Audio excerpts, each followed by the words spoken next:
Senhoras e senhores, bom dia. Sejam todos muito bem-vindos ao nosso fechamento virtual CRC Docente, transmitido aqui na TV CRC Paraná. Sou Jefferson Paulo Martins, vice-presidente de Administração e Finanças do CRC Paraná.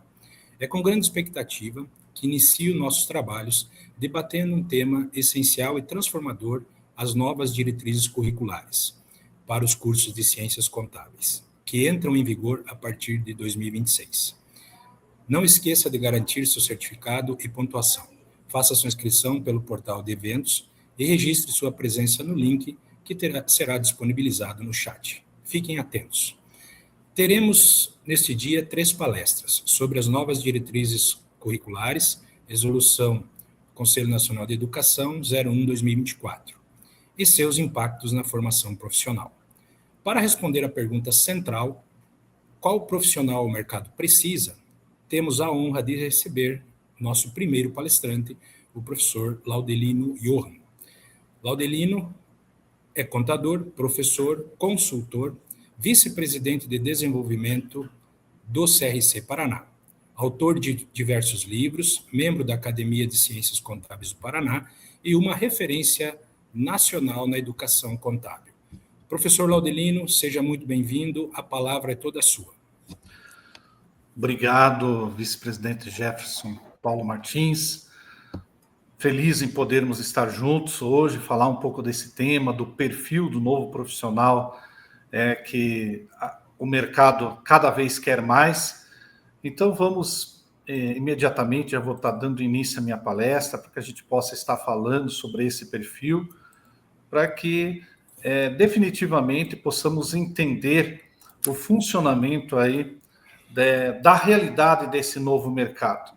Basicamente, eu vou tentar colaborar aí com a resposta: qual é o profissional contábil que o mercado busca, que o mercado precisa. Vamos estar mostrando isso para que a gente possa entender melhor. Vou começar um pouco no histórico da contabilidade no Brasil. Eu fiz alguns recortes. Até 1970, a contabilidade que nós tínhamos no Brasil era uma contabilidade bastante básica. Ela é muito mais uma técnica do que efetivamente uma ciência. Se baseava no trabalho repetitivo, bastante desligada da realidade, muito ligada a cumprir formalidades legais previstas na legislação. Após 1970, começamos a ter uma contabilidade já um pouco mais estruturada. A técnica ainda predomina, o método que nós temos na contabilidade é o método positivista, ainda para cumprir formalidades. Em 2007, eu faço um novo recorte. Aí sim, a contabilidade efetivamente entra no mercado internacional e a mudança de metodologia acontece daqui para frente. Nós deixamos de lado o método positivista e embarcamos aí no método fenomenológico. Aderimos às normas internacionais, a qualidade dos relatórios contábeis e financeiros com certeza ganha o upgrade, e também há um destaque bastante grande ao profissional da contabilidade. Vamos então entender um pouquinho como se dá, o que era esse método positivista. Até o 2007, um pouco antes, um pouco depois, nós começamos ali a escrever uma história diferente. Deixamos de lado o positivismo, que é lá do Augusto Comte, do século XIX. O positivismo se baseava numa metodologia, principalmente na experiência direta. Eles tentavam, através dessa metodologia, com experiências realizadas em determinadas situações, tentar repetir essa metodologia para o mundo todo. Então, de uma realidade individual, se generalizava as realidades como um todo, e esse conhecimento ele busca estabelecer padrões, principalmente para serem generalizados para todas as realidades. E o método fenomenológico já é bem diferente, ele se destaca aí principalmente com a metodologia desenvolvida pelo Edmundo Russell, aonde a essência das operações tem mais valor do que efetivamente a parte jurídica dessa operação. Então, significa nós vamos buscar cada vez mais fugir da forma e buscar a essência. Essa realidade é muito diferente do positivismo. Essa mudança é uma mudança de cultura, por isso que é difícil de ser implementada. Parece que foi ontem que nós aderimos a essa nova metodologia e hoje nós estamos tentando levar essa metodologia através da novas estrutura aí das universidades para dentro das universidades, efetivamente, para que dali ela possa ser aplicada no mercado. Eu trouxe um exemplo para nós entendermos como era feita uma análise de um fato contábil no positivismo e como ele é no método fenomenológico. Vamos imaginar que a empresa ela faça a locação de uma sala comercial para nesta sala comercial, vamos imaginar uma empresa de pequeno, médio, grande porte, tanto faz, ali ela vai exercer sua atividade econômica. Então, significa, na metodologia positiva, nós tínhamos ali basicamente um fato contábil, que era o reconhecimento do aluguel mês a mês. Agora, na metodologia fenomenológica, eu tenho muito mais do que apenas o pagamento de um aluguel. Eu tenho ali presente o direito de uso de um ativo, eu preciso reconhecer um passivo de arrendamento, porque a hora que eu assino esse contrato, não é um mero aluguel todo mês, é um compromisso para 12, 24 a 36 meses, o tamanho ou a extensão, principalmente do contrato. Então, significa, a metodologia do positivismo, ele vê um mero fato contábil isolado, e já a metodologia fenomenológica, ela vê um fenômeno efetivamente, é muito maior. Então, dito isso, nós vamos mostrar qual é o perfil que o novo mercado espera dos profissionais da contabilidade. Então, basicamente, nós vamos nos dedicar a entender os fenômenos contábeis e vamos fugir um pouco da mera forma. Não que a forma, como os fatos, fenômenos contábeis são registrados, não seja importante, mas nós temos que buscar o que está por trás disso. Diz ali, o que é um fenômeno? Não é uma coisa, é um processo, é uma ação.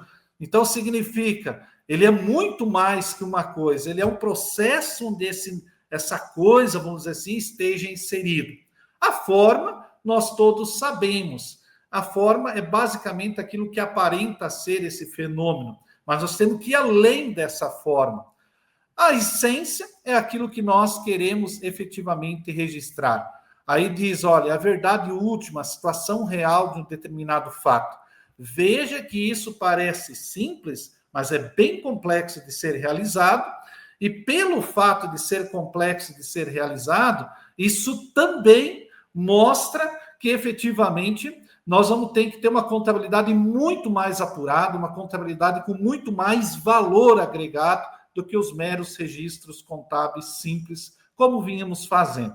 Basicamente, nós passamos a ser um grande cientista, usamos o método fenomenológico para interpretar os fenômenos contábeis e buscamos em nossa metodologia sempre a essência das operações e não a mera forma jurídica. A forma jurídica é importante, mas nós vamos além dela. E aí o mercado da contabilidade. Eu coloquei aqui algumas manchetes aí de matérias que saíram aí nos jornais ou na imprensa digital. Diz aqui a primeira: contabilidade e reforma tributária, desafios e oportunidades para o profissional da contabilidade, evidentemente. Vamos ver uma outra ainda.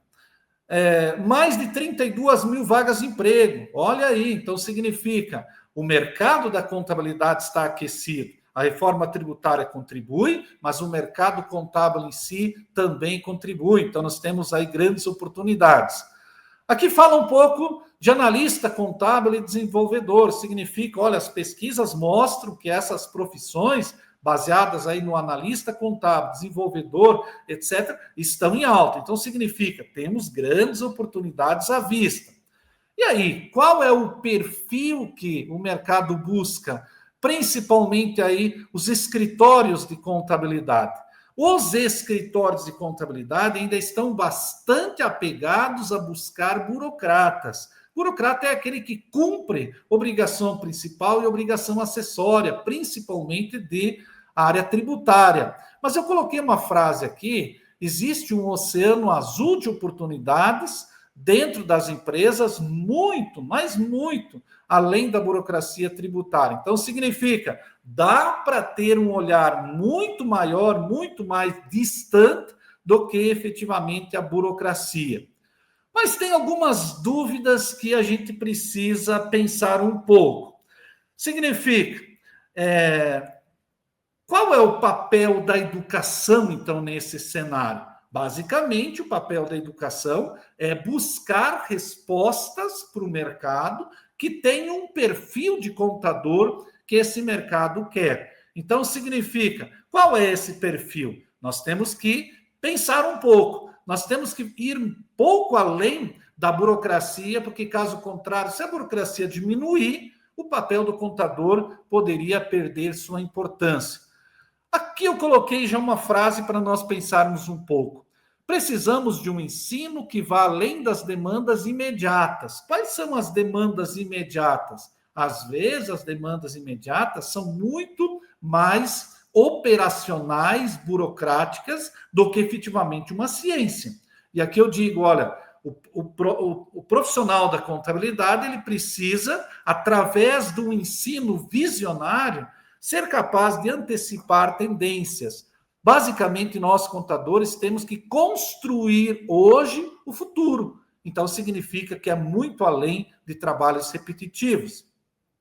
Outro detalhe importante. Basicamente, o mercado espera profissionais críticos, éticos, e olha a importância aqui, socialmente responsáveis, engajados com o desenvolvimento sustentável. E eu coloquei em destaque, que sejam capazes de resolver situações complexas. Então, significa, não é qualquer profissional que o mercado quer, ele quer profissionais contábeis que possam pegar situações complexas da área tributária, da área societária e buscar a solução dessas demandas. Veja que nesse momento que nós estamos passando por esse evento de hoje, o Brasil todo está mergulhado em interpretar legislações societárias e tributárias que precisam ser interpretadas à luz jurídica, contábil, societária, para ser entregue a um cliente final que nós temos à nossa frente. Então, significa, o contador vai muito além de trabalhos operacionais. Ele precisa realmente resolver situações complexas na área em que ele atua. E aqui eu trouxe, embora o mercado de trabalho ainda esteja sedento, buscando por profissionais que vão meramente fazer trabalhos repetitivos, esse trabalho repetitivo, diga-se de passagem, é um trabalho que cada vez está menos valorizado, mas precisa ainda ser feito. Mas hoje o que o mercado quer para hoje e para amanhã é um ser pensante. Ele precisa de um contador pensante e atuante. Então, significa, eu preciso ter um conhecimento bastante grande para que eu possa entregar cada vez mais soluções dentro deste mercado competitivo. Vamos analisar uma das competências e algumas das habilidades técnicas previstas no apêndice 1º, ali, apêndice 1 da resolução CNE 1 de 2024, que é o que nós estamos tratando hoje nesse evento. Olha a primeira competência: preparar, analisar e reportar informações financeiras e não financeiras relevantes e fidedignas. Então, significa, o contador não pode se limitar a registrar fenômenos contábeis, relevantes ou não relevantes. Primeiro, tem que ser fenômenos financeiros ou não financeiros relevantes e fidedignos. Então, significa, é muito mais do que importar dados de softwares e fazer determinados processamentos, encaminhar para um determinado lugar. Eu preciso ver se aquilo que eu estou fazendo é relevante e eu estou conseguindo reportar de maneira fidedigna. Olha as habilidades que nós precisamos dominar. aplicar as normas brasileiras de contabilidade. Então, significa, para eu aplicar uma norma, eu preciso conhecê-la com profundidade. Então, significa, eu tenho que ter um conhecimento técnico muito grande. Mas aí, para eu aplicar, eu tenho que conhecer a realidade brasileira, a realidade das empresas, aonde esse fenômeno contábil vai se desenrolar. E aí, diz ali, ó, precisamos ter habilidade técnica de agir de acordo com princípios. Tá? Então, não é de qualquer maneira. Eu não posso agir autonomamente, eu preciso agir com base realmente em princípios. Eu preciso ter habilidade de identificar políticas contábeis adequadas para serem aplicadas a determinados fenômenos contábeis, para que as demonstrações possam espelhar essa fidedignidade exigida na competência primeira ali. Elaborar e interpretar demonstrações financeiras e elaborar e interpretar relatórios de informação não financeiras também. Então, veja, nós temos várias habilidades que precisamos ter para poder colocar em prática uma única competência prevista ali no apêndice primeiro. Então, bastante cuidado para que a gente possa entender bem. E aí, será que momento nós estamos vivendo dentro desse cenário? Então, significa, parece que nós estamos fazendo uma transição de um modelo de ensino que vinha muito mais centrado no acúmulo do conhecimento para um outro modelo onde o egresso, onde o contador que sai da faculdade precisa estar preparado para que ele possa entrar num novo mercado de trabalho. Parece que não é mais o de acúmulo mero de conhecimento.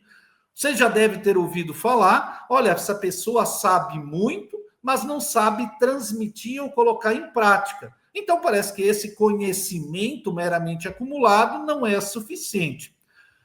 Antes, a gente dizia assim, que o curso de Ciências Contábeis se baseava numa abordagem mais prescritiva. Parece que nós íamos até a universidade, onde um professor nos recomendava determinados procedimentos e nós voltávamos para casa e no dia seguinte aplicávamos aquele procedimento. Parece que tinha uma receita generalista ali que pudesse ser aplicado.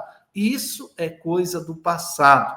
Agora nós temos que ter um modelo de universidade, um modelo de ensino centrado no desenvolvimento de competências. E aí a gente vê que vai fazer muita diferença, porque essas competências elas vão estar dentro de um mercado onde tem valores socioambientais, de governança e etc. Então significa, é um ensino muito mais engajado do que nós tínhamos até agora. Significa, é muito mais resolver problemas reais e diferentes um do outro do que trazer uma receita pronta. Mas, afinal, quem deve, então, se envolver na discussão desse novo modelo do curso de Ciências Contábeis? Claro que as universidades, sim. Elas devem estar mergulhadas dentro desse debate, dessa discussão. Mas aqui nós temos que levar as empresas, nós temos que levar as entidades contábeis, os sindicatos, as associações, o Conselho Regional de Contabilidade, o Conselho Federal, enfim, é um grupo grande de entidades e profissionais que devem se envolver e participar desse debate para que a gente possa colher algo diferente.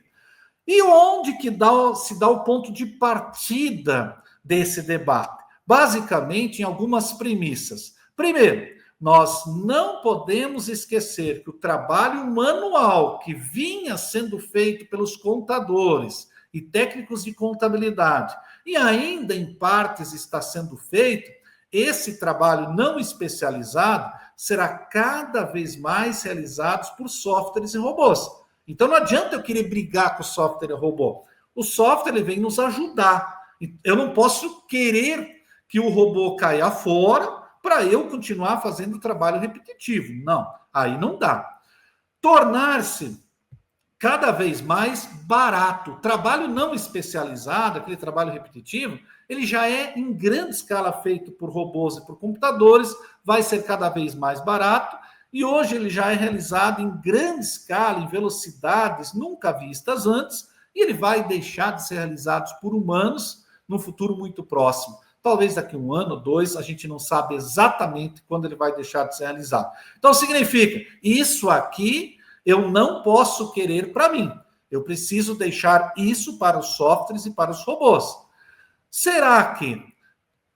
um outro questionamento. Será que o curso de Ciências Contábeis, quando o egresso termina o curso, ele realmente está pronto? Ele é a última etapa antes de entrar no mercado de trabalho? Me parece que não. Parece que a hora que ele termina o curso, ele tem uma bagagem boa, ou deveria ter, mas será que não falta alguma coisa para ele entrar no mercado de trabalho? É um questionamento que eu estou fazendo para que a gente possa discutir com a comunidade acadêmica. Outro detalhe importante. Parece que todos entendem, ou os grandes pensadores, pelo menos assim, entendem, que há um gap entre a formação acadêmica e o mercado de trabalho. Bom, se há uma distância entre a academia e o mercado real, o mercado de trabalho, mas como é que nós vamos resolver isso? Aí eu acho que nós temos que ter alguns cuidados para que a gente efetivamente possa buscar. Mas olha ainda a realidade dos alunos. Os alunos de Ciências Contábeis, uma grande parcela, pelo menos desses alunos, eles trabalham de dia, estudam à noite. Então eu não posso querer algo imaginário, né, do mundo da lua, vamos dizer assim. Não, eu tenho que mergulhar numa realidade concreta. A maioria dos alunos de Ciências Contábeis do Brasil, eles trabalham de dia em empresas, escritórios de contabilidade, e à noite eles vão para a faculdade. Então, significa, como é que eu vou organizar atividades extraclasses, extensão universitária? É um desafio. Então, significa, isso também deve entrar na pauta de discussão. Outro detalhe importante, me parece que nós temos que articular conhecimentos, habilidades, tudo de maneira integrada, profissional, crítico, ético, inovador. Isso é fácil? Não. Como que eu formo pessoas críticas, inovadoras, que olham para frente, empreendedoras, etc., exercendo essa atividade? Então, significa, eu preciso dar oportunidades para que as pessoas possam efetivamente exercer habilidades ao longo da graduação em Ciências Contábeis. Então, parece que o conhecimento deve ser algo dinâmico, tá? Mergulhado na realidade dos negócios. Por isso que a gente já vê algumas universidades criando aspectos internamente, tentando reproduzir o mundo dos negócios dentro do curso de Ciências Contábeis. Me parece que esse é o caminho. Mas, por outro lado, eu não posso deixar de analisar tecnologia. Além da tecnologia, a comunicação. Por quê? Eu não posso ter um contador que tenha um conhecimento acumulado, que saiba usar a tecnologia, mas que não saiba comunicar isso para o público que espera dele. Então, me parece que a tecnologia é um grande aliado, o conhecimento é algo infinito, que eu tenho que buscar sempre, mas eu preciso ter condições, habilidades, competências de levar essa comunicação ao mercado, para que o mercado possa entender quão grande é o papel do contador dentro desse novo cenário. E me parece que aqui o Conselho Federal, que já há anos instituiu a educação profissional continuada, me parece que foi algo muito acertado, porque significa a educação profissional continuada é algo que nós vamos carregar para a vida toda. Nós vamos ser eternos aprendizes para que a gente possa se dar bem nesse novo cenário. Para finalizar, eu trouxe aqui uma parábola, que é a parábola do mestre e do discípulo. Jesus Cristo, que era o grande ensinador, vamos dizer assim, o grande professor que nós conhecemos, ele falava em parábolas. Então, eu trouxe uma parábola, que é a parábola do mestre e do discípulo. Dizia o discípulo ao mestre: Mestre, eu tenho 3 grandes dúvidas na minha vida. Eu tenho uma dúvida: qual o momento mais importante da minha vida? Qual é a pessoa mais importante da minha vida? E ainda, qual é a missão mais importante da minha vida? E aí, o discípulo olha atentamente para o mestre, e o mestre responde essas perguntas dizendo: o momento mais importante é o hoje, é o agora. Então significa, eu não posso ficar apegado ao futuro somente ou ao passado, eu preciso viver o presente. E aí vem a segunda resposta: qual é a pessoa mais importante? E aí o mestre diz: a pessoa mais importante é aquela que está do teu lado neste momento. E aí vem a última resposta, que é: qual é a minha missão mais importante, então, dentro desse contexto que o mestre está falando? E ele diz: a missão mais importante é fazer a pessoa que está do nosso lado, nesse momento, um pouco mais feliz. E a felicidade, quando nós buscamos em Aristóteles, buscamos em Platão, nós vemos que é a busca última do ser humano. E, basicamente, nós resumimos isso, aquilo que nós chamamos de a chave, né? A chave do sucesso é o comprometimento, usando as habilidades que nós temos para, através de atitudes diárias, aplicarmos os valores que nós temos, não para nós mesmos, mas para quem está do nosso lado. Nós chamamos isso ao nosso entorno. Então, com essa mensagem, eu acho que a gente pode abrir para que a gente possa trocar uma ideia com o vice-presidente Jefferson, que está conosco nessa manhã, para que a gente possa entender melhor esta realidade. Muito obrigado, professor Laudelino, pela valiosas informações, né? Isso é muito importante. Eu tenho uma pergunta, a gente tem um tempinho ainda. Laudelino, hoje nós temos a questão do mercado, não só o mercado interno, né? Nós temos o mercado externo também, e que tem demandas de profissionais brasileiros para estas regiões, né? Temos aí Estados Unidos, Canadá, e não precisamos ir muito longe, temos o próprio Paraguai aqui, que está tendo uma demanda bastante grande de profissionais. Eu sou da região de Toledo, então lá também eu sei que há essa procura. Eu queria que, dentro dessas novas diretrizes, né, e da formação, eu queria que você falasse um pouquinho sobre esse mercado externo também e as oportunidades lá fora. Muito obrigado pela pergunta, vice-presidente Jefferson. Hoje, quando nós olhamos para o cenário da contabilidade, graças às ações do Conselho Federal de Contabilidade já a longo prazo, nós, profissionais da contabilidade, estamos inseridos no mercado globalizado da contabilidade. Hoje, um pouco mais de 160 países adotam as mesmas normas de contabilidade, que são as normas internacionais de contabilidade. Então, gradativamente, Jefferson, nós vamos ter oportunidades fora do Brasil. E você citou o nosso vizinho Paraguai, mas nós temos outros países, principalmente países europeus já, e outros países africanos, países dos mais variados locais do planeta, já acomodam profissionais da contabilidade do Brasil. Por outro lado, Jefferson, a gente também tem que olhar para esse cenário não ingenuamente. Significa que profissionais de outros países também, gradativamente, vão se interessar pela contabilidade no Brasil.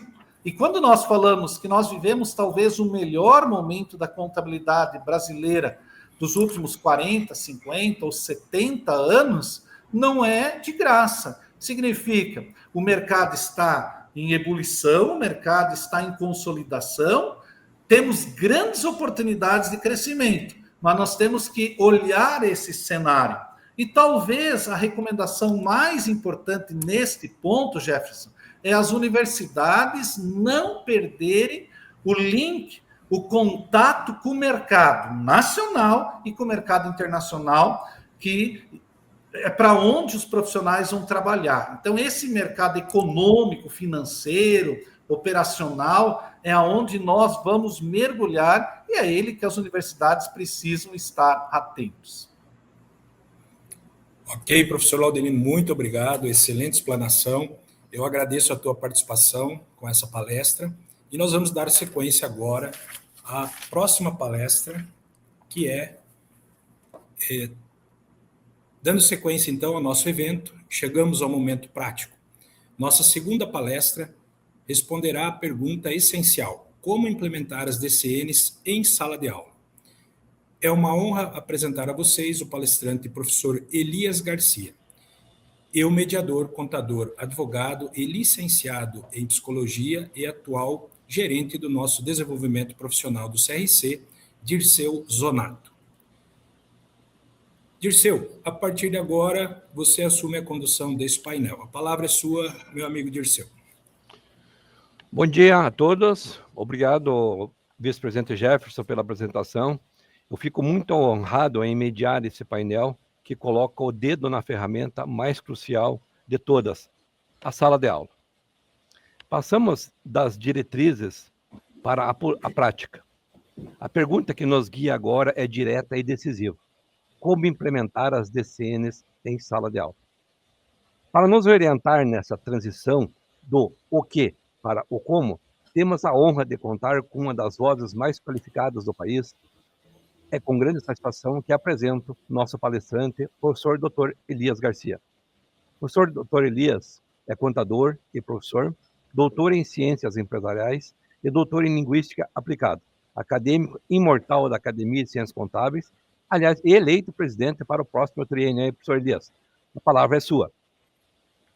Muito bem, bom dia, Dirceu. É um prazer poder continuar nesse trabalho. Nós estamos já desde agosto fazendo essas apresentações e tentando levantar mais subsídios, né, para que as instituições consigam também, de forma mais tranquila, mais calma, entrar nessa nova linha, nessa nova era das DCNs, do curso de Ciências Contábeis, que foram implementadas, que foram aprovadas a partir do ano passado e que deverão ser implementadas já a partir do próximo ano, 2026.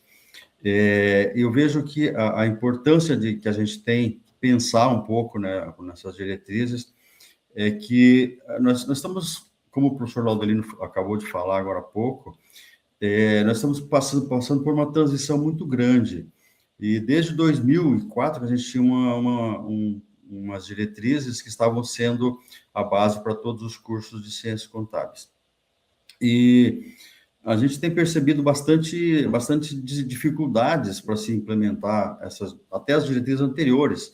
E, enquanto avaliador de cursos do Ministério da Educação, do INEP, a gente tem enfrentado sérios problemas nesse aspecto.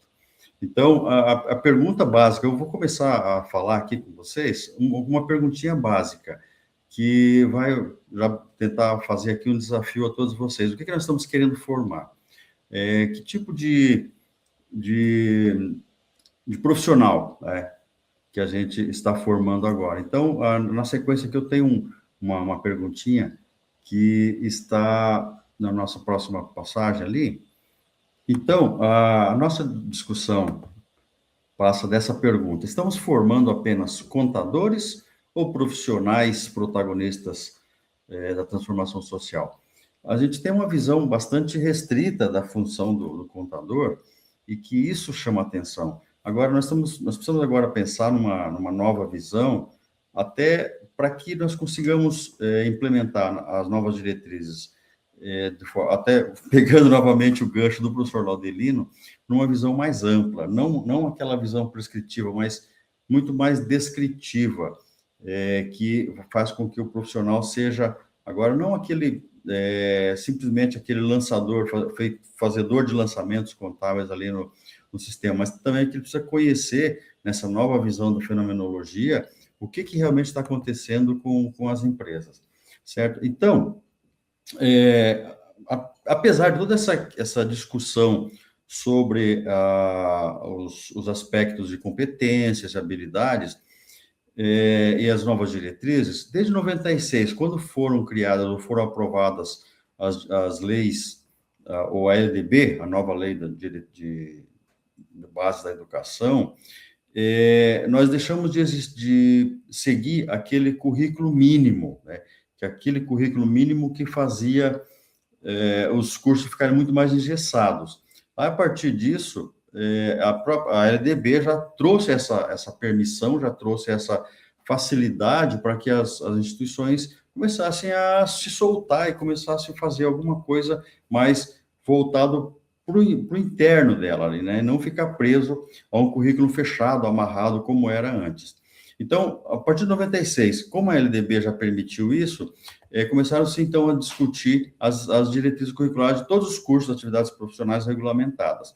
Então, nós tivemos, voltando um pouquinho no aspecto da contabilidade, nós tivemos desde 1931 a origem praticamente do nosso curso. Aí, em 45, quando a contabilidade foi considerada uma carreira universitária, né? Aí, em 2004, como eu falei agora há pouco, sobre as novas DCNs, que a gente está ainda em vigor, né, 2004, e também, ali, vocês vejam bem, nós estamos brigando muito hoje, falando muito sobre competências e habilidades, mas as DCNs de 2004 já traziam no seu bojo esse aspecto de habilidades e competências. Mas, a gente, quando vai fazer uma avaliação de curso, ou vai fazer uma autorização, ou um reconhecimento, não está seguindo muito a esse aspecto, o que deveria ter sido feito já desde 2004, mas a gente foi deixando, não há uma questão assim tão rígida de fiscalização para que seja feito isso. Então, todas as instituições têm o seu currículo, muita gente chama de uma grade curricular, que eu acho um pouco distoante essa palavra grade, né, que dá uma sensação de prisão, mas cada instituição cria a sua, ou faz um Ctrl+C, Ctrl+V de uma outra instituição, e está tudo bem. Então, assim, a gente já deveria estar procedendo, fazendo, sim, um curso mais específico de cada instituição, mas a gente não tem sido muito feliz nesse aspecto. Vejam que a resolução de 2004 considerou que a formação profissional não deve ater-se aos conteúdos, mas promover o desenvolvimento de competências e habilidades. Então, voltemos, né, a 2004. E por que nós não estávamos fazendo? São várias situações, não compete aqui agora a gente discutir esses aspectos. Mas, depois de uma série de situações, e o professor Laudelino frisou muito bem essas alterações, essas mudanças do contexto contábil que a gente teve, e que isso veio até contribuir para que a gente precisasse acordar, precisasse levantar e fazer uma nova diretriz, porque 20 anos com a mesma diretriz, com toda a evolução que a gente teve no ambiente de negócios, ou mesmo na atividade profissional, com a internacionalização da contabilidade, com essa internacionalização de profissionais, que a gente vê muito intercâmbio profissional. Então, isso se tornou bastante necessário fazer essa nova diretriz, né? Então, dessa forma, nós podemos tirar algumas lições e que, sim, a gente considera como motivação para que houvesse essa alteração. Então, por exemplo, a revolução tecnológica. Não tem como você não discutir revolução tecnológica nos últimos 20 anos, né? Então, a internet das coisas, a IoT, então, muita coisa, está tudo girando em torno de tecnologia, em torno de inovação. Competitividade nos negócios. O nosso concorrente hoje não é o cidadão ou a empresa que está ao nosso lado, mas uma empresa que está lá na Ásia, na Europa, nos Estados Unidos. Então, essa complexidade dos negócios hoje é fundamental também para que a gente tivesse que pensar numa alteração. Também mudanças climáticas, né, que afetam todo o ambiente de negócio, são enchentes, são vendavais, são uma série de situações, e que, como que nós vamos descrever tudo isso? Até para que você faça um seguro adequadamente, garantir um risco de um seguro, você precisa ter uma análise mais aprofundada, né? Então, isso é preciso a gente entender. E além de todo o aspecto das ESGs, né, que também afetam a atividade profissional. As IFRS também são importantes nesse contexto e trouxeram essa necessidade desse aumento, né? O aumento da regulamentação, hoje a gente tem regulamentação para tudo, então esse aumento também faz com que haja essa necessidade. O governo eletrônico, nós tivemos há pouco tempo a alteração da lei das licitações, né, e que trouxe uma série de situações novas, com a possibilidade de pregões eletrônicos e tudo mais, e tudo isso afeta o ambiente de negócios. Dentro das situações, né, então tudo isso faz parte desse processo de modificação. Então, nesse contexto das novas diretrizes. Nós precisamos do quê? No currículo do curso atualizar. Precisamos atualizar esse currículo do curso e deixar aquela caixinha fechada, né, que era a grade curricular. As novas diretrizes alinham o ensino da contabilidade às demandas modernas do mercado da sociedade. Então, a gente precisa também trazer um pouquinho a coisa lá de fora. O que o mercado está buscando? O que nós temos que levar para o mercado? O que a minha instituição, enquanto instituição de ensino, quer mostrar para a sociedade? Né? E também o desenvolvimento de habilidades foi um pouco mais ampliado em relação ao de 2004 que a gente viu aqui, que já trazia essa previsão. O currículo enfatiza o conhecimento técnico, a ética, as habilidades interpessoais e a inovação. O professor Laudelino citou também na fala dele a necessidade de se comunicar, né? E aqui eu reforço essa situação, porque não adianta nós termos um profissional que é muito bom em tecnologia, que faz e desfaz tecnologia, mas na hora de transmitir essa informação, ele não consegue. Né?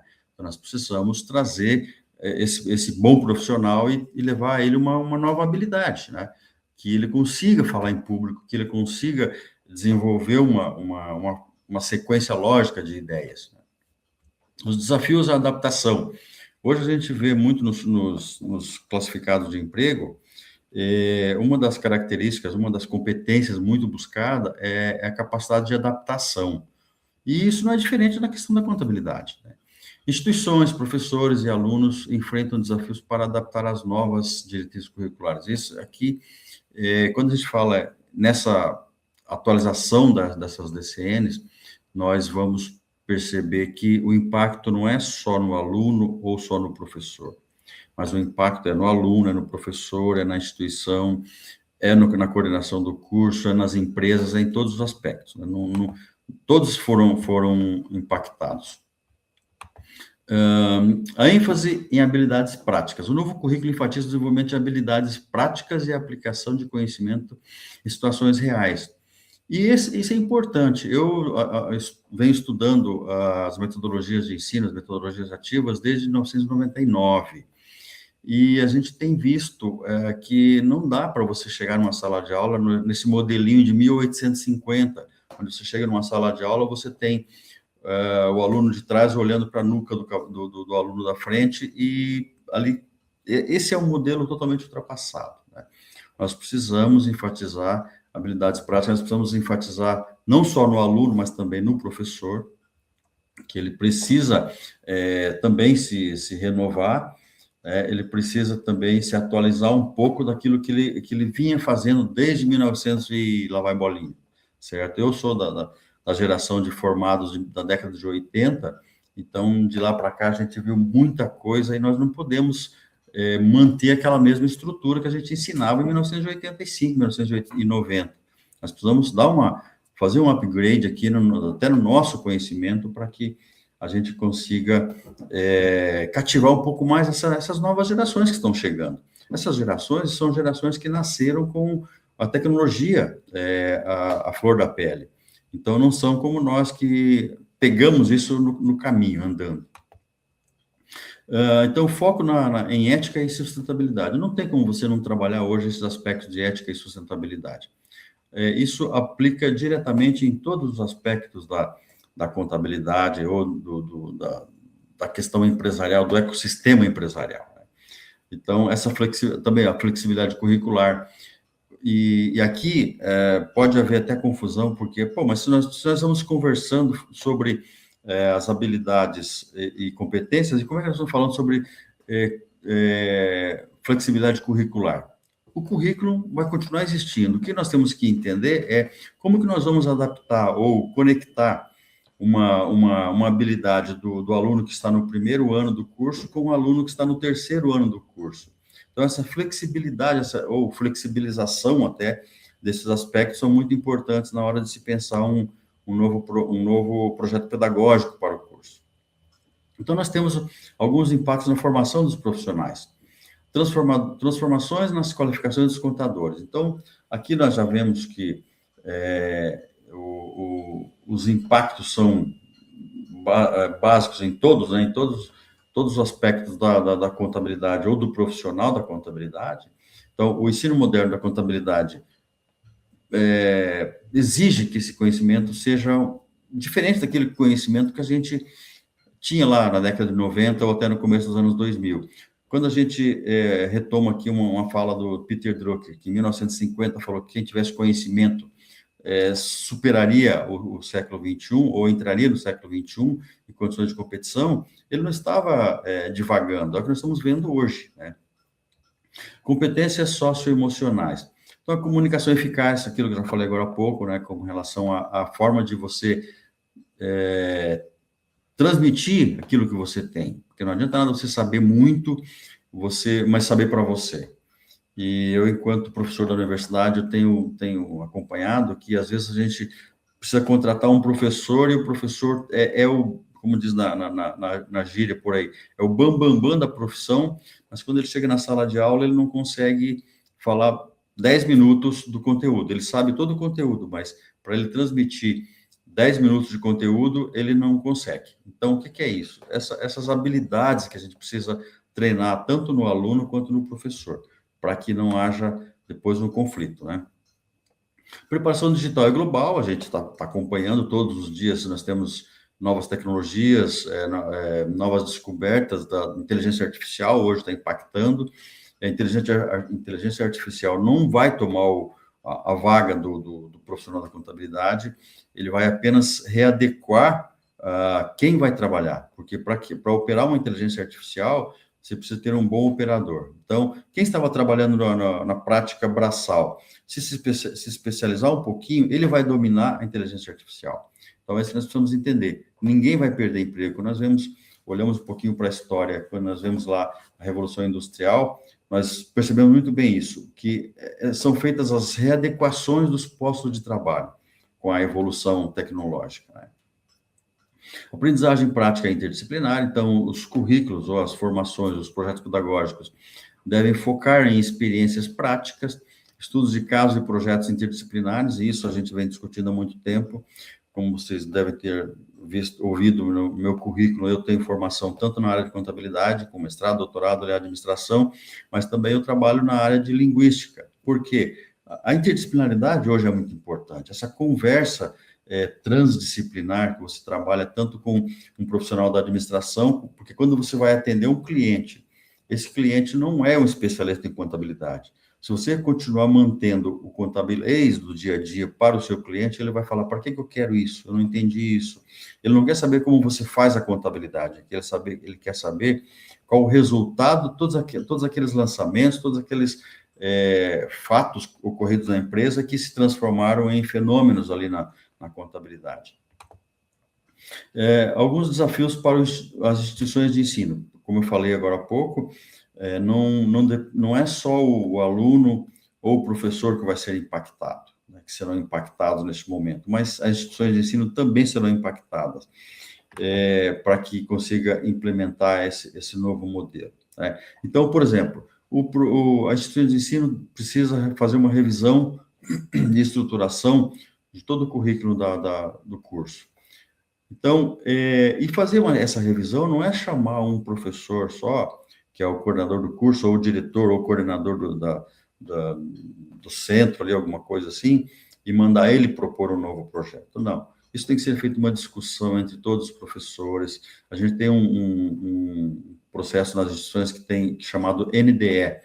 Esse NDE deve ser chamado porque é a instância correta para se discutir essa formação acadêmica de cada curso. Então, se o NDE não se dispuser a discutir as novas diretrizes, o curso não vai funcionar. As novas diretrizes não serão implementadas, porque isso passa por uma pesquisa de campo para saber onde você está situado, uma análise SWOT, por exemplo, quais são as suas fraquezas, as suas fortalezas em relação ao mercado, em relação aos concorrentes, porque a instituição precisa formar um profissional que atenda ao mercado, que atenda ao antigo Provão, né, o ENAD, precisa formar um profissional que saia do mercado e tenha empregabilidade. Então, a instituição tem um peso muito grande nessa nova estruturação. E não é pegar um projeto de uma instituição lá de São Paulo e querer implantar lá no interior do Nordeste, lá nada contra o Nordeste, eu gosto muito do Nordeste, mas a gente precisa falar, porque nas visitas que a gente faz às instituições, a gente sente essa dificuldade. Muitas instituições simplesmente copiam de uma instituição famosa, né, um projeto pedagógico e quer implementar numa instituição lá do interiorzão, que não tem a mínima condição técnica e nem financeira, muitas vezes, para administrar isso tudo. Então, essa reestruturação que precisa ser feita, tem que ser feita com tranquilidade, com calma, com uma boa pesquisa de campo, com uma boa conversa com todos os professores para saber quais são as habilidades de cada professor. Tem professores nessa faixa dos 50 a mais que estão fora um pouquinho, talvez, da tecnologia, precisam ser retreinados, recapacitados para que consigam vencer essa nova tecnologia, essa nova visão de habilidades e competências.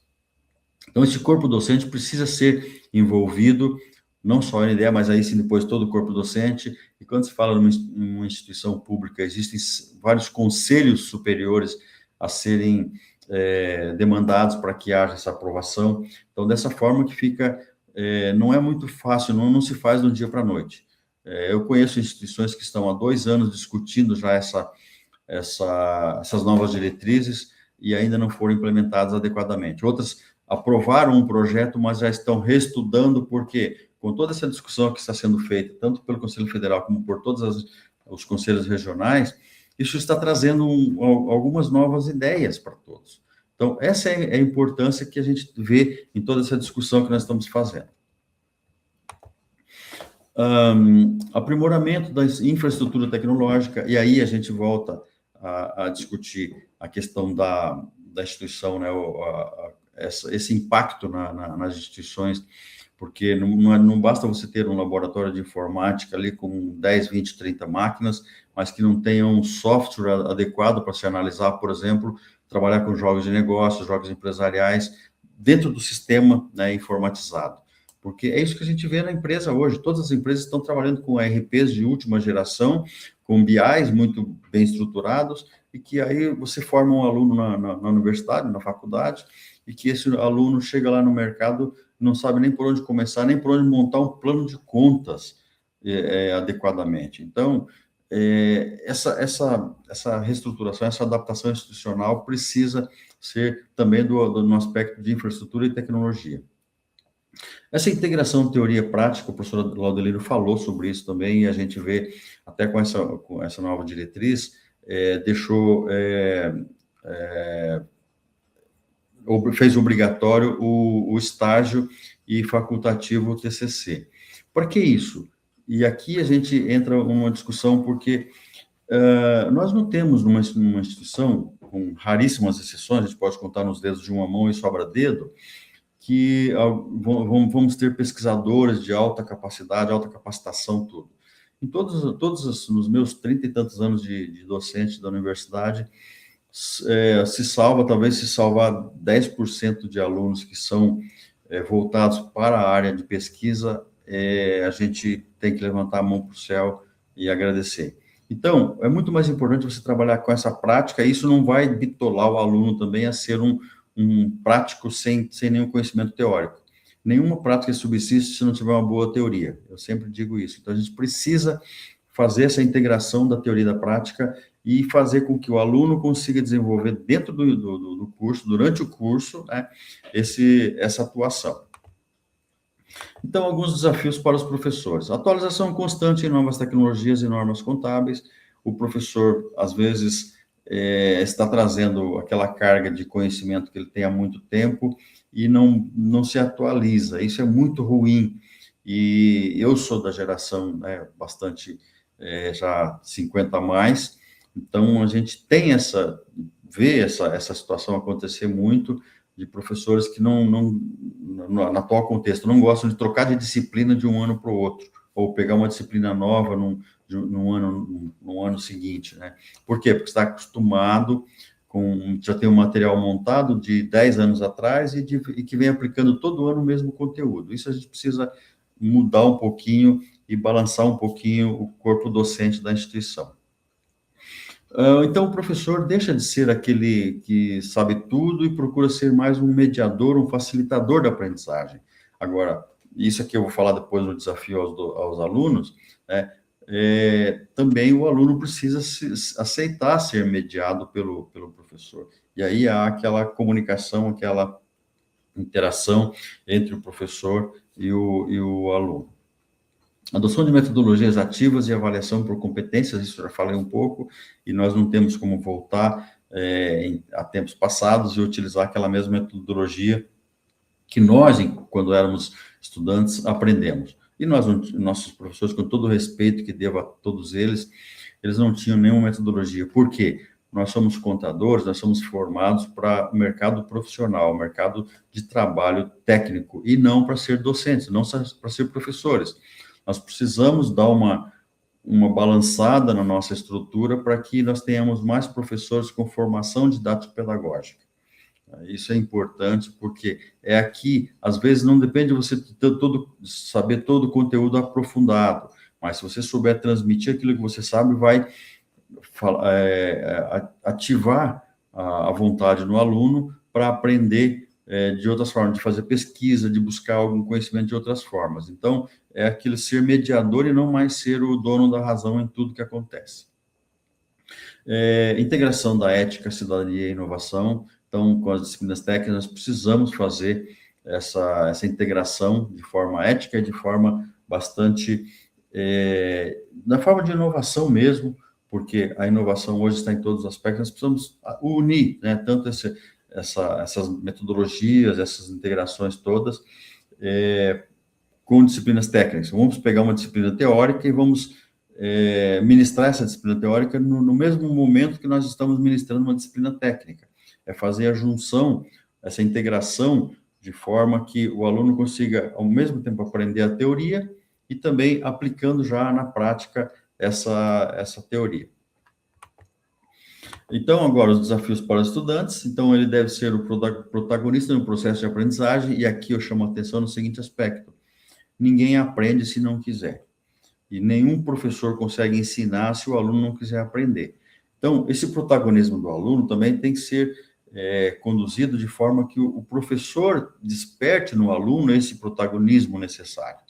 Senão, o professor vai ficar na sala de aula, pode ser o melhor professor do mundo, com conhecimento técnico, conhecimento metodológico, mas o aluno não quer aprender. Então, precisa fazer o quê? Precisa despertar no aluno que ele é o protagonismo daquele momento. E não mais o professor, que é o PhDeus ali da sala de aula e que conhece tudo. Maior envolvimento com projetos interdisciplinares. E aqui a gente chama atenção, até a gente vê uma boa união com a criação hoje do projeto de extensão, a curricularização da extensão nos cursos, que hoje é obrigatória. Então, a extensão vai trazer para o curso um ganho muito grande. Projetos com empresas, projetos com associações comerciais, projetos com entidades públicas. Isso vai trazer com que o curso, né, um ganho muito grande em relação a poder, no momento do aprendizado, já você unir essa teoria com a prática. E, de forma indireta, contribuir também com o mercado, para que, às vezes, você, fazendo um projeto de extensão desse, você já consegue se garantir para, nas sequências, no ano seguinte ou no semestre seguinte, já conseguir um estágio remunerado numa determinada empresa, ou, se você está lá nos últimos anos do curso, já garantir, de repente, até um emprego já registrado naquela empresa. As parcerias com escritórios de contabilidade é muito importante para o curso. Eu ouço muitas vezes aluno dizer que não aprendeu nada, chegou no escritório, foi ser o despachante de notas fiscais, sem ter nenhuma atribuição efetivamente contábil, você já tem, inclusive, o CRC aprovado. Então, depende muito do aluno. A escola faz muita coisa, mas o aluno precisa também querer fazer, né? Então, adaptação à cultura digital e o pensamento crítico. Não basta você estar só na sala de aula, não basta o aluno estar só ali naqueles momentos de sala de aula. Ele precisa também buscar uma cultura geral, uma cultura digital, um pensamento crítico, não é porque o professor falou que está certo. Hoje nós temos o chat GPT, nós temos um monte de inteligências artificiais aí que podem contribuir muito. Isso pode até ser ruim para o professor, porque o professor acaba ficando em uma saia justa, às vezes, porque não consegue resolver algum problema. Mas o bom professor é aquele que vai dar a resposta na hora certa. Então, algumas sugestões para a implementação. O laboratório de simulações contábeis, então, é importante que a instituição possa criar, dentro da sua estrutura, um laboratório que seja mais voltado para as simulações contábeis, aquilo que eu falei agora há pouco, com relação a simulações, com relação a jogos de negócio, jogos empresariais, depende, a nomenclatura aqui não é muito relevante, mas é importante fazer essa vivência para os alunos desenvolverem-se. Então, parcerias e estágios empresariais, também eu já comentei, é muito importante, e as empresas precisam, nós temos em todas as regiões, a gente tem percebido que as empresas estão abrindo mais esse mercado, a gente tinha muita dificuldade antigamente de poder entrar numa empresa e fazer ali um trabalho, um estágio, fazer um projeto de pesquisa, alguma coisa assim. Hoje estamos muito mais abertas a essas parcerias. Formação continuada dos professores, o professor também, como eu falei agora há pouco, precisa querer se atualizar também, não só no conhecimento técnico, mas também nas metodologias ativas de aprendizado, fazer essa união, a disciplina do primeiro ano ali, o conhecimento do primeiro ano, você unir com o conhecimento do terceiro ano, do quarto ano, e assim fazer essas implementações, essas formas de educação continuada também é muito importante para que o aluno consiga ter até mais interesse. Se ele está aqui no primeiro ano falando de alguma coisa, de repente o professor fala de um assunto lá da frente, ele pode ter mais interesse em participar. Então, é importante que o professor consiga fazer, que tenha essa destreza, né, para trazer esse conteúdo de lá da frente também para incorporar no conhecimento básico do aluno. E agora, finalizando, então, como considerações finais, nós precisamos, então, pensar que a evolução curricular é necessária, essas diretrizes vieram para ficar, nós não podemos trabalhar com umas técnicas, com métodos ultrapassados. A nossa profissão é uma atividade que depende muito de tecnologia, eu considero como a atividade que mais foi impactada pela tecnologia, pela inovação, até pelas inteligências artificiais, e isso a gente precisa, sim, incorporar, senão nós vamos ficar para trás e daqui a pouco nós voltamos à década de 90, e não podemos pensar nisso. E os desafios, então, para os stakeholders, instituições, professores e alunos, enfrentam desafios que exijam planejamento, investimento e dedicação. E aqui, gente, volta a comentar, volta a falar. A instituição de ensino vai ser impactada, o professor vai ser impactado e o aluno vai ser impactado. E tudo isso, o reflexo vai ser aonde? Lá no mercado de trabalho, né? O mercado de trabalho está buscando profissionais altamente qualificados, profissionais que tenham mais vontade, que tenham mais interesse em trabalhar. Então, nós precisamos implementar situações novas, essa é a maior necessidade.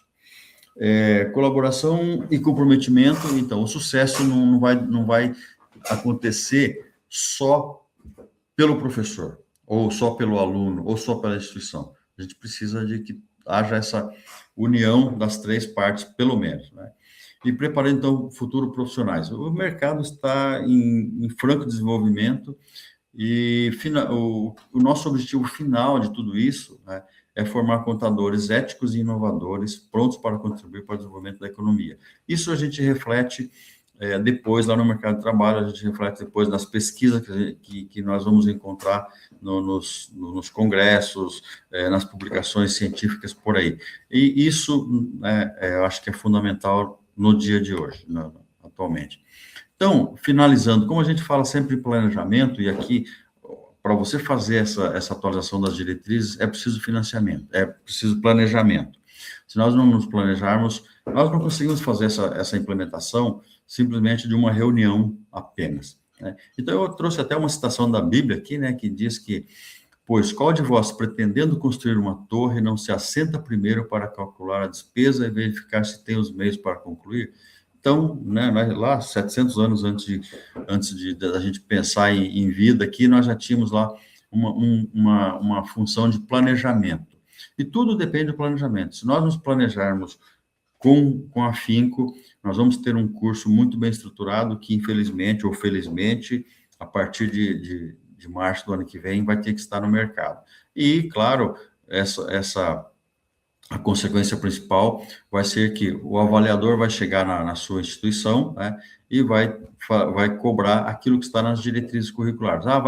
Vai autorizar um curso novo, agora vai ter que ser de acordo com as novas diretrizes. Vai reconhecer o curso, daqui a pouco vai ser feito com base nas novas diretrizes. Então, nós não temos para onde correr. Ou a gente faz, ou a gente faz. Com todo respeito, nós precisamos fazer, cobrar das pessoas, né, envolvidas da instituição, dos professores, e também chamar a atenção dos alunos para que eles venham conosco nesse caminho, tá certo? Então, é isso que nós tínhamos para falar, e claro que isso é um tema que não se esgota aqui, esse é um tema que vai estar em todas as discussões ainda, e nós estamos fazendo isso em todos os aspectos, na academia, nos conselhos regionais e no Conselho Federal, porque é o nosso futuro, tá certo? Então, obrigado a todos, estou à disposição. Professor Elias, muito obrigado, sim, pela sua palestra, mas como nós estamos com o tempo vencido já, mas tenho que fazer uma perguntinha para o senhor, e já que esta pergunta como as considerações finais do senhor. Professor Elias, na sua experiência e pelos eventos presenciais que realizamos nos últimos meses, qual o seu recado que o senhor deixaria para as IES? Bom, eu acho que esse é o recado principal, né, Dirceu? O que nós vemos é assim, ou a gente faz, ou a gente faz. É claro que não é fácil fazer, é claro que não se faz do dia para a noite, como eu falei, mas o planejamento é fundamental. E não adianta a gente querer fazer de qualquer jeito, porque o de qualquer jeito vai ter que ser feito bem feito depois. Então, fazer 2 vezes não é o melhor negócio. Então, quando se faz, já faz bem feito, mesmo que demore um pouquinho, né, mais para fazer, mas fazendo bem feito vai pagar uma vez só. Então, acho que fundamental é a conscientização das 3 partes envolvidas, mas principalmente da instituição que precisa startar, né, precisa iniciar o processo junto aos seus docentes, junto ao coordenador do curso ou diretor de curso, como seja chamado em cada estrutura, mas é fundamental que seja dado início ao trabalho. Acredito que nós já estamos em dezembro, acredito que não temos muito tempo mais para ficar esperando, né? O fundamental agora agora todo início de ano, as instituições têm um momento de parada ali para discutir pedagogicamente. Eu acho que ali seria o prazo máximo para discutir esse processo, no começo do ano agora, para que consiga implementar já na sequência. Então, com um mês de estudo aí, é muito pouco, mas na pior das hipóteses, consegue iniciar o processo aí já nesse janeiro, aí, nesse fevereiro. Então, a minha experiência tem mostrado que, enquanto não começar, tem até aquele filósofo Sêneca, né, escreveu certa vez que qualquer caminhada de 1000 quilômetros começa pelo primeiro passo, né? Então, não adianta nada a gente ficar esperando, protelando e protelando, uma hora vai ter que começar. Então, para se caminhar 1000 quilômetros, dê o primeiro passo, que ali sim inicia qualquer jornada. Toda minha parte é isso, eu entendo que nós não temos, extrapolamos um pouco tempo, nós não temos muito tempo para ficar mais divagando no mercado. O curso precisa ser estruturado. Então, é esse o meu recado.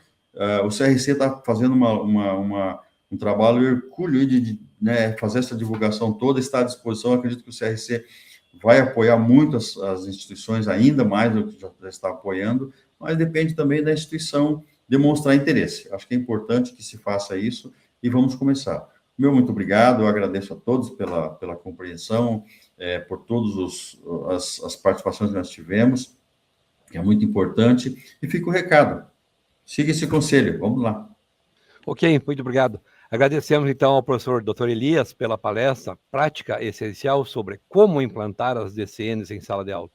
Suas orientações nos fornecem o caminho claro para transformar as diretrizes em ação do nosso dia a dia acadêmico. É o que ele acabou de dizer. Começa pelo seu primeiro passo aí. Nós temos uns quilômetros e mês de março está aí, né? Muito obrigado, professor Dr. Elias. Obrigado. Jefferson.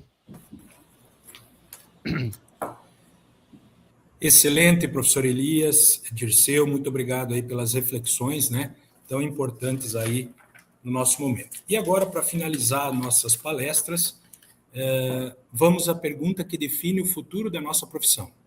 É hora de desvendar quais são os principais desafios na adoção do ensino por competência no ensino superior, e principalmente como alinhar a teoria acadêmica às demandas reais do mercado. Para responder essas questões com profundidade e autoridade, é uma grande honra receber aqui o nosso palestrante, professor Ceziro Aparecido da Cunha Júnior. Professor Ceziro é perito judicial, professor, mestre, doutorando em contabilidade e coordenador da Comissão de Coordenadores e Professores do CRC Paraná. Professor Ceziro, seja muito bem-vindo, a palavra está contigo. Muito obrigado, professor Jefferson. Então, vamos falar um pouquinho sobre os desafios do professor nesse processo de adoção, uma vez que nosso tempo já está aí se esgotando para implementação e, obviamente, todo professor vai passar por uma série de desafios nesse processo. Bom, primeiro de tudo, deixo o meu disclaimer falando que todo o material aqui é fruto de opinião e pesquisa do professor Ceziro, não reflete necessariamente a posição do conselho, mas foram algumas horas, se não semanas de pesquisa para poder apresentar esse material. Bom, a gente já está, então, muito ciente que a Resolução 01 de 2004 do Conselho Nacional de Educação já está aí há 5 meses, praticamente 4 meses de ser implementada, e sim, se traduz em um grande marco para esse ensino em contabilidade, mas nem tudo são flores. A gente precisa, então, compreender o que é ensinar por competências. Mas antes, obviamente, de falar de desafio no ensino por competências, é importante que a gente tenha em mente o que é a pedagogia por competências. Então, a pedagogia por competências, ela é essencialmente uma pedagogia que enfoca a mobilidade integrada de conhecimentos, habilidades e atitudes, buscando soluções de problemas reais. Então, Perelman, que é um dos grandes escritores dessa área, obviamente ele tem críticas também sobre o seu material, mas ele trata que a competência ele é a capacidade de mobilizar um conjunto de recursos cognitivos que buscam solucionar situações ou problemas reais, cotidianos dos nossos alunos. Então, pensando nesse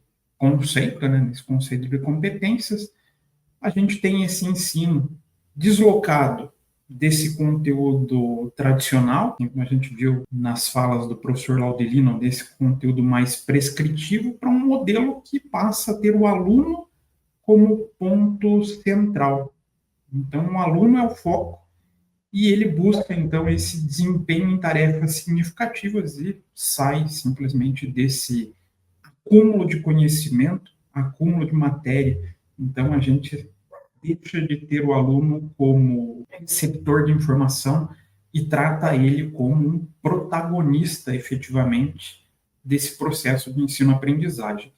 E o bacana dessa mudança é que a gente está se alinhando cada vez mais com o posicionamento internacional, não somente o posicionamento internacional do ensino em contabilidade, uma vez que a própria DCN ela é fruto de resoluções do IFAC, ensino por competências, mas também de organizações que falam do ensino em geral. Então, a gente está assim, alinhado com o ONU, Unesco, que tratam efetivamente, vamos falar assim, incentivam efetivamente esse ensino por competências. O primeiro ponto que eu acho desafiador é vocês já analisarem essas imagens. Uma sala de aula desde a Idade Média até as salas atuais. Então, a gente tem uma sala da FEA USP, que é assim, é um âmbito, um local de referência no ensino em contabilidade aqui no Brasil, salas de Harvard, Imperial College,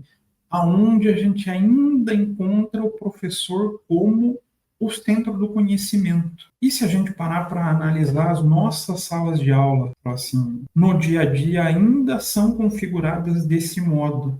Mas será que esse é o melhor formato de sala de aula para o ensino por competência? Talvez até a nossa própria estrutura já comece a se transformar em um desafio, uma vez que a gente tem uma sala de aula onde a gente tem o foco no aluno como receptor do conhecimento. Então, a gente está vivendo, obviamente, um período que vai, sim, exigir mudanças nesse processo. E até eu trago aqui um pensamento que determina o ensino bancário, né? Então, o aluno, como um mero depósito de conhecimento, necessita ser abandonado. Então, a gente vai ter necessidade de ter o ambiente acadêmico como um local onde o aluno se torne um protagonista, ou ele se torne o principal foco desse processo de ensino. Obviamente, isso vai fazer com que os professores saiam da zona de conforto, uma vez que nós, eu falo nós porque eu me vi motivado a esse estudo justamente por entender que eu preciso melhorar o meu processo de ensino-aprendizagem para me adaptar da melhor maneira possível a esse processo. Então, nós sim vamos ser desafiados a melhorar cada dia mais esse processo de ensino, pensando, obviamente, no aluno como o ponto central desse processo de ensino-aprendizado. Então, nós saímos dessa posição de docente, mas a gente passa a ter uma figura muito mais de orientação, vai trabalhar o aluno como um parceiro dentro de sala de aula. Não, claro, a gente ainda tem a posição de autoridade dentro de sala de aula, isso o professor jamais pode perder, mas a gente não vai ser mais aquela pessoa que está justamente naquele pedestal, ou naquele púlpito, ensinando ou repassando o aluno esse conhecimento. Então, dentro desse processo de ensino por competências, eu trouxe aqui 5 características centrais para que a gente compreenda efetivamente os desafios que a gente vai se deparar no dia a dia. Primeiro, o ensino por competências, ele necessita contextualização e interdisciplinaridade. Como assim, professor? Primeiro ponto, a gente vai ter que, sim, compreender e explicar para o aluno todo aquele processo que está sendo feito em sala de aula, principalmente porque nós trabalhamos com adultos. O adulto, ele tem, vamos falar assim, um interesse maior nesse processo quando ele compreende a utilização prática daquele conhecimento, o porquê aquele conhecimento é importante. Um exemplo, uma das disciplinas que eu leciono é perícia contábil. Perícia contábil, ela tem várias particularidades que fogem um pouco, ou tem particularidades muito específicas em relação a outras disciplinas. Ela precisa ser tratada como algo único, que não conversa com outras disciplinas? Jamais. Porque a gente vai sim utilizar de uma série de conhecimentos que são desenvolvidos, ou que foram competências desenvolvidas nas outras disciplinas e que precisam ser aplicadas nesse momento. A gente vai necessitar dessa contextualização da importância tanto de disciplinas que já vieram no histórico desse aluno, quanto disciplinas que vão aparecer no futuro. A gente vai necessitar de uma aprendizagem ativa e centrada no aluno. Então, o aluno ele vai ter que tomar essa posição de proatividade, ele vai ter que buscar efetivamente o seu desenvolvimento, a busca pela resolução de problemas reais, uma vez que esse é o principal ponto do ensino por competências, nós termos alunos que saiam do curso de Ciências Contábeis com a capacidade de resolução de problemas. Claro, não é sair com as respostas prontas do próprio curso, mas que ele também tem autonomia para conseguir buscar essas resoluções, que linka aqui com o próprio desenvolvimento da autonomia. Então, o aluno ele vai ter que compreender que ele precisa, sim, desse conhecimento, vai passar a buscar esse conhecimento e, obviamente, ele vai ter que fazer a autogestão desse processo de aprendizagem. E, obviamente, a avaliação formativa sistêmica, onde a gente hoje encontra muita resolução, muita normativa interna que foca em prova, e talvez seja o momento de pensarmos se é realmente o correto ou a melhor forma de avaliar esse processo no ensino por competências, uma vez que a gente, por prova, vai acabar mensurando conhecimento específico em um determinado ponto e não consegue acompanhar a progressão desse aluno. Então, dentro desses 5 pontos, a gente pode encontrar no meio científico algumas dificuldades que foram já relatadas no processo de adesão ou de adoção do ensino por competências. Primeiro, obviamente, a compreensão do conceito do ensino por competências. Nós encontramos muitos professores que ainda têm dificuldade em compreender o que é a competência e o que é o resultado do ensino por competência. Obviamente, não conhecendo esse conceito, nós vamos sim ter dificuldade de implementar esse método. Planejamento sob incerteza. Peraí, não entendi. Planejamento sob incerteza. Sim, quando nós temos um processo que o aluno passa a ser o centro do desenvolvimento do ensino, talvez o nosso plano de aula ou a nossa atividade planejada para aquele dia não saia da melhor maneira possível, principalmente quando nós estamos adotando novas técnicas. Então, obviamente, o ensino por competências vai necessitar outras técnicas de ensino. Obviamente, a gente vai colocar essas técnicas em prática e algumas não vão dar certo nesse dia. O professor ele acaba ficando sob a incerteza, com aquele sentimento de, puxa, isso foi um improviso, não ficou legal, mas isso precisa ser trabalhado pelo professor e ele tem que ter a consciência que isso vai acontecer mais cedo ou mais tarde. Até porque a gente pode aplicar, vamos falar assim, vou fazer uma dinâmica, uma atividade que seja baseada em projetos. Turmas distintas, a condução vai ser diferente. A forma de conduzir vai ser distinta, porque são características, são personalidades distintas, com experiências de vida distintas, que vão levar a resultados distintos.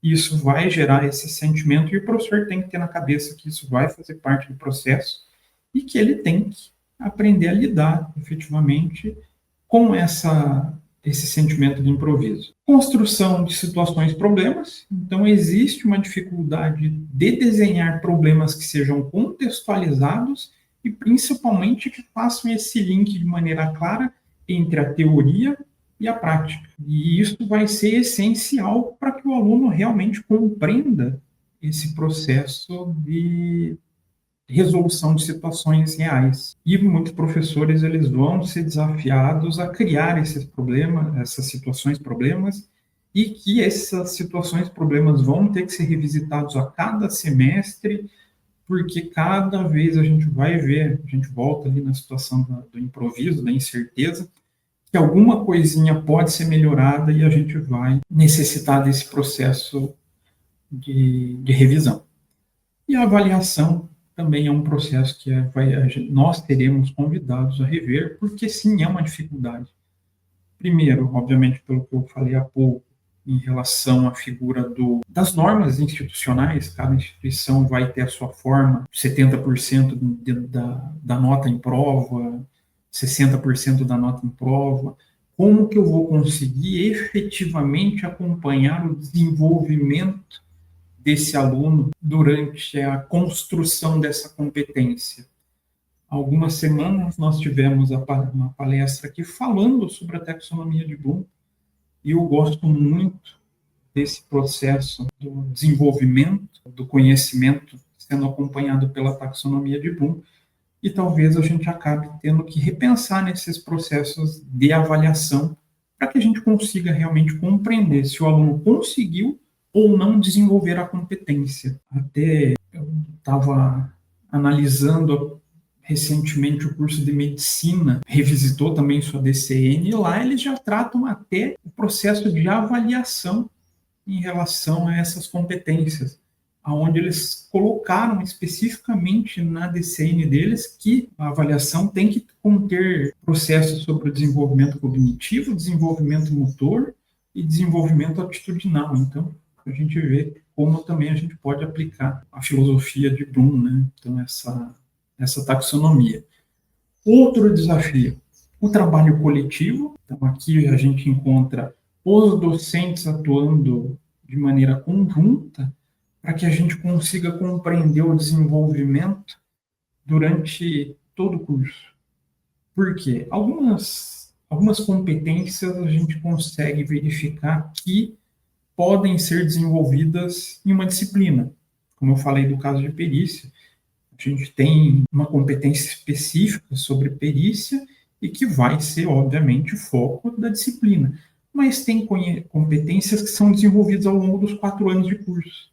E como que a gente vai conseguir efetivamente construir essa competência se os docentes não estiverem falando a mesma língua, não estiverem desenvolvendo um processo conjunto? E, obviamente, não depende só dos professores. Também dependemos de apoio da própria instituição. Nesse momento, eu foco no desenvolvimento do ensino, mas a gente já pode pensar que a instituição já pode não, né? Vamos ser mais incisivos. Ela deve ser o ponto principal de apoio nesse início da adoção da DCN, porque nós, professores contábeis, já não temos uma boa formação pedagógica, quanto mais para o ensino por competências. E, infelizmente, a gente vê algumas instituições que oferecem uma semana, no máximo 2, de desenvolvimento pedagógico para o professor, e ele vai para a sala de aula quando tem. Então, talvez a instituição vá ter que repensar a sua atuação. E ela vai, sim, dar suporte para o professor efetuar um bom trabalho. Outro desafio, a gestão da heterogeneidade e diferenciação didática, porque nossas turmas nunca são iguais. Nossas turmas vêm, em geral, de públicos completamente distintos, de alunos que já têm um certo conhecimento sobre contabilidade, de alunos que não têm conhecimento nenhum de contabilidade, alunos que vêm de escola pública, de escola particular. Infelizmente, hoje a gente tem que observar isso, porque existe um gap nesse processo de aprendizagem desses alunos e que vão levar à necessidade de práticas distintas desse processo de ensino. Outra situação que é desafiadora é a transposição didática para uma linguagem mais acessível e que torne mais concreto ao aluno no desenvolvimento dessa habilidade ou das habilidades e, consequentemente, das competências e, obviamente, um tempo para acompanhamento formativo. Por isso, talvez 2 provas por semestre não seja o ideal. Talvez a gente vai levar 3, 4 semestres para efetivamente avaliar uma competência. A competência que o professor Laudelino apresentou na palestra dele, que fala da elaboração de demonstrações financeiras, reporte dessas demonstrações, obviamente não é uma construção de um único semestre. Como vai ser o melhor processo de acompanhamento desse aluno? Vai ter que ser pensado em coletivo, assim como o professor Elias falou, do próprio NDE e do próprio corpo docente como um todo. A coerência entre a intenção formativa e os instrumentos de avaliação, então não adianta nós buscarmos inúmeras técnicas de aprendizagem ativa se nós não tivermos bem claro o que eu pretendo formar, ou qual a competência que eu vou desenvolver no aluno dentro do semestre e, por consequência, qual o instrumento que eu vou avaliar. Então, eu vou ter que compreender muito bem o resultado que eu quero chegar para, efetivamente, saber qual instrumento, tanto de desenvolvimento quanto de avaliação, eu devo aplicar. Como professor, obviamente, a necessidade de formação continuada. Então, nós, como docentes e que, obviamente, buscamos realizar um trabalho cada vez melhor, então, desenvolver um processo de ensino com excelência, nós vamos sim ter que buscar a formação continuada. O professor é um eterno aprendiz. Infelizmente, a gente não pode acreditar na falácia que nós sabemos tudo, que nós somos detentor de conhecimento, que não somos. Então, nós vamos sim ter que desenvolver tanto competências técnicas, que isso nós já fazemos muito bem, mas também essas competências pedagógicas. E, obviamente, a gente vai passar, principalmente nesse começo, por resistência cultural e disputa curricular. Qual o professor que não está há 30 anos dentro de sala de aula e constantemente atualizando suas práticas? A gente encontra esses professores ainda. Tem professor que, infelizmente, mas eu tenho que falar dessa maneira, que não atualizam nem o seu material. Esse professor, obviamente, vai ser um crítico, vai ser uma barreira em relação à adoção pelo ensino por competências. Porque ele gosta, ele está acostumado, ou talvez ele não teve nenhum apoio para fazer essa mudança, para desenvolver outras habilidades em relação ao ensino. E também a gente vai lidar muito com as disputas curriculares, uma vez que todo professor, sabe, é um pouquinho da vaidade do nosso ambiente, né? Nós sempre tendemos a achar que a nossa disciplina é a mais importante, a mais legal, o melhor futuro para o aluno. Mas não, nós temos que pensar o curso como um ambiente de desenvolvimento de um conjunto de competências e que a minha parte é um pedacinho, é um tijolinho nesse processo de construção. Então, esses são os desafios que são mais relatados nas pesquisas acadêmicas. Agora, em consonância, a gente traz as competências que são requeridas hoje para o professor, e muitas delas já estão ligadas com esses desafios. Primeiro, planejar e organizar situações de aprendizagem autêntica. Então, é aquela situação que eu comentei há pouco entre desenvolver um processo onde eu vou colocar uma situação real para o meu aluno, para que ele consiga colocar dentro da resolução desse problema todo o conjunto de teorias ou de conhecimentos aplicáveis para que ele consiga desenvolver e trazer a solução. Administrar a progressão de aprendizagens, então a gente vai ser convidado a distribuir marcos ou distribuir pontos de avaliação durante todo o semestre. Se possível, o ideal, obviamente, seria toda a aula, mas nem sempre isso vai ser uma prática viável, mas o ambiente onde duas, vamos falar assim, notas, né? Não gosto nem desse termo, mas duas notas já não vão ser mais o ideal para que a gente apresente esse processo de avaliação. A gente não vai conseguir mensurar a progressão do desenvolvimento de competências por esse tipo de avaliação. Diferenciar e incluir, então, com turmas tão heterogêneas como a gente tem hoje, nós seremos cada vez mais a trabalhar a cada aula como se fosse única, onde grupos distintos demandarão formas de ensino distintos. E volto a falar sobre o sentimento de improviso. Nós sempre vamos ter esse sentimento, porque esses grupos vão levar a resultados diferentes, que a gente vai ter uma sensação de que algo não deu certo naquele dia. Não pode ser objeto de frustração. Mediação do engajamento e autorregulação dos estudantes. Então, nós deixamos de ser o mero detentor do conhecimento que está repassando, mas nós passamos a ser um orientador desse estudante, aonde nós fazemos a mediação do engajamento, dessa busca pelo conhecimento, pelos estudantes. Talvez isso leve a gente a buscar até o processo de autoavaliação dos alunos. Como eles estão entendendo o seu desenvolvimento? Coisa que muitos professores não fazem. Eu mesmo vou confessar o meu pecado, né?